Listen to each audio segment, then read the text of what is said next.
Hello everyone, let us start with the class 10th biology and our first chapter is life processes. So first of all we have to know what are the life processes. Actually life means alive, alive means zinda rehna, processes means processes that takes place in our body. So the basic processes performed by the living organisms to maintain their life on the earth are called as life processes. Try to understand the meaning that processes which are required to maintain our life, which are necessary to remain alive on this earth are called as life processes. I am using the word living organism, not all non-living organism, because life processes takes place only in the living organism. So first of all we have to know what are the characteristics of living organism. How can you differentiate between living and non-living organisms? So these are some important characters of living organism. First is the growth. Only living organisms grow. You had seen that we are growing from childhood age to adult age, then to the old age, but you had seen that the chair table which is present many all the times from in your house, that doesn't grow. Next is the respiration. Respiration means सांस लेना. We can respire. Non-living things cannot respire. Next is the nutrition. Nutrition means taking in food and utilizing it for energy. And non-living things doesn't take food. Next one is the movement. So movement and locomotion, these two are the different terms. We can say movement is the characteristic feature of living organism, or locomotion is not the characteristic feature. Actually try to understand the difference between them. Movement is just the movement of parts by staying at one place, but locomotion is the displacement from one place to another place. So displacement means चलना, एक जगह से दूसरी जगह चल के जाना. तो क्या सभी लिविंग ऑर्गेनिज्म लोकोमोट करते हैं? Try to think. No, every living organism doesn't locomote. We can locomote, but plants can't locomote. So we can't say that locomotion is the characteristic feature. Yes, this is the feature of living organism, but we can't say that the organism which doesn't locomote is not a living organism. So next is the respond to stimulus. Living organism can respond to stimulus, but non-living things cannot respond to stimulus. For example, I am teaching in the class, so only students give me their response. The benches and the table and the chair doesn't give response because they are the non-living things. Next one is the excretion. Excretion means removal of waste materials from the body. Only living organisms can do excretion. So now comes to the main life processes which we have to read in this chapter. There are four main life processes which we have to read. First is the digestion, that is nutrition. Second one is respiration, circulation and excretion.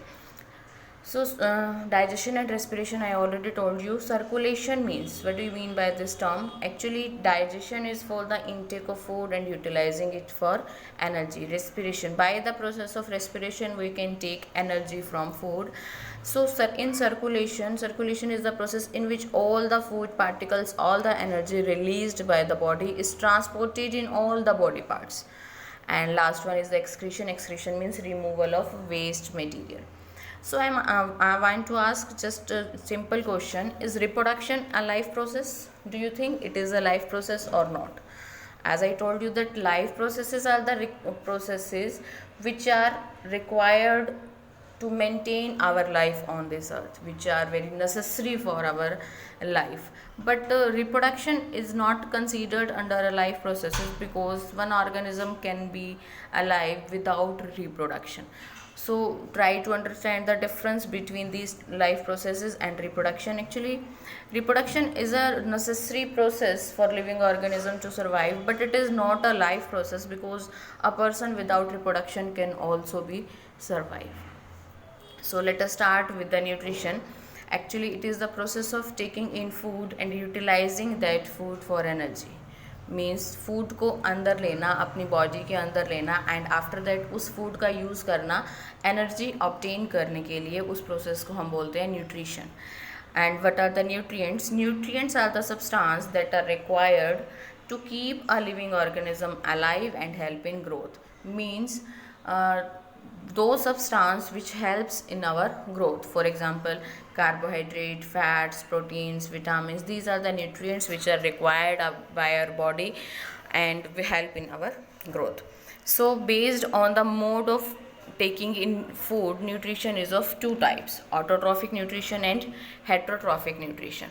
Auto means self, auto means self, trophic means the type of nutrition.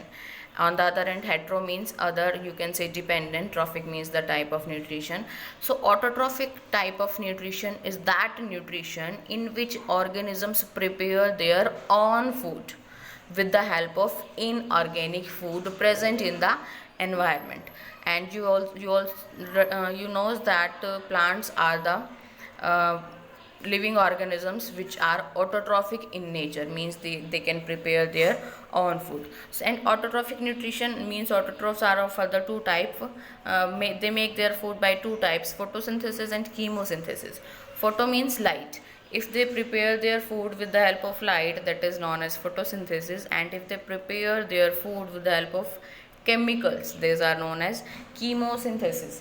Photosynthesis takes place in plants, but chemosynthesis takes place in some bacteria. Now comes to the heterotrophic. Actually, heterotrophic is that type of nutrition in which organisms depends on others for their food. For example, animals. We are animals and we depend on plants for our food. You can say that your food is prepared by your mom. No, actually mom only cooks the foods. We can obtain raw material only from the plants. So heterotrophic is further are of three types: saprotrophic, parasitic and holozoic. Saprotrophic nutrition is that type of nutrition in which organism depends on dead or decaying organic matter. Dead or decaying organic matter, you can understand that the organism take food only from dead organic matter. They doesn't eat on living matter. For example, fungi. Next one is the parasitic. Parasitic is just opposite. In this case, the organism depends on other living organisms for their food without killing them. In this case, organism depends on living organisms, but in that case on dead organism, and in this case living organism, and without killing them. Without killing them means they doesn't kill them, they only take nutrition from them. For example, Cascata, tapeworm. Next one is the holozoic mode of nutrition, in which the organism takes the complex food and after that break it into simple food particle and utilize it for taking energy. It is the simplest form which takes place in animals and amoeba. So let us start